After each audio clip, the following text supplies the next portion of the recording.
எல்லாருக்கும் வணக்கங்க. நம்ம சேனலுடைய இரண்டாவது பதிவு இந்த பதிவு ரிஷபராசியில் பிறந்தவங்களுடைய வாழ்க்கையிலையும் வாழ்வாதாரத்திலையும் சனி பகவான் வக்ர பயிற்சி அடையக்கூடிய காலகட்டத்தில் ஏற்படக்கூடிய மாற்றங்களை பற்றி தானுங்க ஆதாரபூர்வமாக இந்த பதிவில் நம்ம பார்க்க போகிறோம்.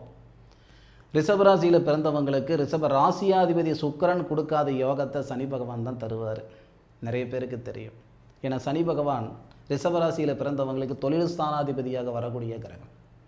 உங்கள் ராசிக்கு 11வது பாவகத்தில் லாபஸ்தானத்தில் இருந்து வக்ரம் அடைகிறார். அப்போது 3வது பார்வையாக உங்கள் ராசியை பார்க்கிறார். அதுவும் மிகப்பெரிய ஒரு ஆச்சரியம் என்ன அப்படின்னா, தனஸ்தானாதிபதின்னு சொல்லக்கூடிய கிரகம் புதன் தனஸ்தானத்தில் ஆட்சி நிலையில் இருக்கிறார். தனஸ்தானாதிபதியுடைய சாரத்தில் தொழில் ஸ்தானாதிபதி உங்கள் ராசியை பார்க்கிறார். வாய்ப்புகள் இல்லையென்ற சங்கடத்தில் இருக்கக்கூடிய ரிஷபராசியில் பிறந்தவங்களுக்கு இந்த பிரபஞ்சம் தரக்கூடிய சந்தர்ப்பம் ஜூலை மாதம் 26ஆம் தேதி. பட்டம் பார்த்து பயிர் செய்யணும்னு சொல்லுவாங்க. 3 மாதம் 6 மாதம் 7 மாதம் வளரக்கூடிய பயிருக்கு மட்டும் பட்டம் பார்க்கக்கூடாது. நம்ம வாழ்க்கைக்கும் தான் வாழ்வாதாரத்துக்கும் தான். ரிஷபராசியில் பிறந்த ஆணாக இருந்தாலும் சரி, பெண்ணாக இருந்தாலும் சரி, வெளியூரில் இருந்தாலும் சரி, வெளிநாட்டில் இருந்தாலும் சரி, நீங்கள் இந்த நேரத்தில் செய்யக்கூடிய செயல் உங்கள் வம்சத்தில் யாரும் வாழாத வாழ்க்கையை வாழ வைக்க போகுது. மாற்று கருத்து இல்லை.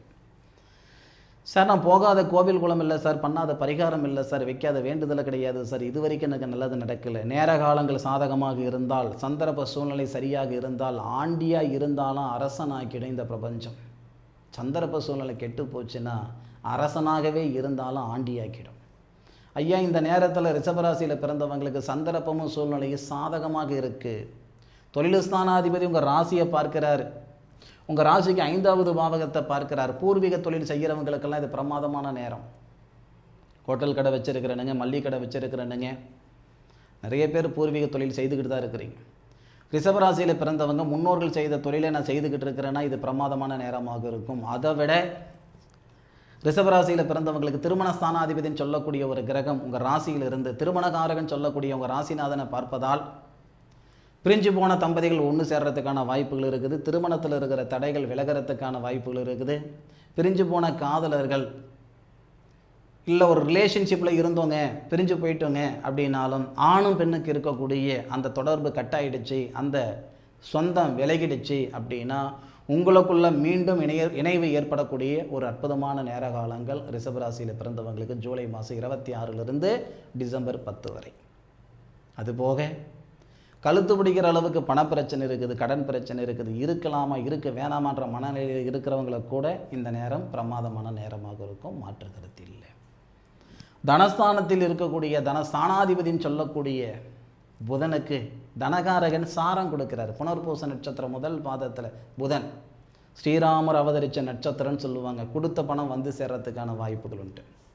காசு பணத்தை கொடுத்து விட்டனுங்க வருமா வராதான்ற மனநிலையில் இருந்துக்கிட்டு இருக்கிறேன் அப்படின்னா கொடுத்த பணம் வந்து சேர்றதுக்கான வாய்ப்புகள் உண்டு.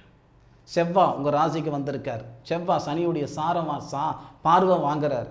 இதனால் ரிஷபராசியில் பிறந்த உங்களுக்கு மனம் உருவாகிறதுக்கான வாய்ப்பு உண்டு. சார் கையில் 4 காசு பணம் இல்லை, நீங்கள் பாட்டில் வீடு வாசல் வாங்குவீங்கன்னு சொல்கிறீங்களே சார். நான் முதலே சொன்னேனுங்க, நேர காலங்கள் சாதகமாக இருந்தால் எதுவுமே சாத்திக்கும். தேவைக்கு மேலே காசு பணம் வச்சுக்கிட்டு வாடகை வீட்டில் இருக்கிறவங்களையும் நம்ம பார்த்துருக்கோம். காசு பணமே இல்லை சொந்த வீட்டில் கம்பீரமாக இருக்கிறவங்களையும் நம்ம பார்த்துக்கிட்டு இருக்கோம். இது ரிஷபராசியில் பிறந்தவங்களுக்கு உண்டான சந்தர்ப்பம், பயன்படுத்திக்கோங்க. அப்போது சனி பகவான் உங்கள் ராசிக்கு 5வது பாவகத்தை பார்க்கறதுனால ஒரு சிலருக்கு புத்திரபாக்கியத்தில் இருக்கிற சங்கடங்கள் சரியாகும். ஒரு சிலருக்கு பூர்வீக சொத்தில் இருக்கக்கூடிய அந்த பாக பிரிவினை இந்த மாதிரியான சிக்கல்கள் எல்லாம் சரியாகும். இந்த மனை சார்ந்த விஷயங்களில் சிக்கல்கள் இருக்குது, வழக்கு இருக்குது அப்படின்னா இந்த நேரத்தில் சரியாகிறதுக்கான வாய்ப்புண்டு, பயன்படுத்திக்கோங்க. ரிஷபராசிக்கு 8வது பாவகத்தை சனி பகவான் பார்க்கிறாரு, தனஸ்தானாதிபதி பார்க்கிறாரு. இந்த சூழலால் ரிஷபராசியில் பிறந்தவங்களுக்கு திடீர் அதிர்ஷ்டம் ஏற்படும். வெளிநாட்டில் இருக்கிறனுங்க திடீர்னு உங்களுக்கு அந்த நாட்டுடைய குடியுரிமை வரும். இதுக்கு முன்னாடி நிறைய முறை நீங்கள் முயற்சி பண்ணியிருப்பீங்க, நடந்திருக்காது. இந்த நேரத்தில் அந்த நாட்டுடைய குடியுரிமை வரும். அந்த நாட்டில் சொந்த வீடு வாசல் வாங்குறதுக்கான வாய்ப்புகள் கொடுக்கும். சில பேருக்கு உத்தியோகத்தில் உயர்வு, திடீர் அதிர்ஷ்டம், ஒரு ஜாக்பாட் அடிக்கிறதுக்கான வாய்ப்புகள் ரிஷபராசியில் பிறந்தவங்களுக்கு ஜூலை மாதம் 26 தேதியிலிருந்து தரதான் போகுது. மாற்று கருத்து இல்லை, அனுபவித்து சொல்லுங்கள். சரியா? ரிஷபராசியில் பிறந்த சொந்தங்களுக்கு ஜூலை மாதம் 26ஆம் தேதி நடக்கக்கூடிய நிகழ்வு கோட்சார ரீதியாக வரக்கூடிய கிரக அமைப்புகள் சாதகமாக இருக்க போகுதுன்றத மாற்று கருத்து இல்லை, அனுபவித்து சொல்லுங்கள். மீண்டும் அடுத்த ஒரு அற்புதமான தருணத்தில் ரிஷபராசியில் பிறந்த சொந்தங்களை சந்திக்கும் வரை உங்களிடமிருந்து விடைபெறுவது உங்கள் வீட்டு ஜோதிட நண்பனான மா. காளிதாஸ் மணிகண்டன். வாழ்க வையகம், வாழ்க வளமுடன்.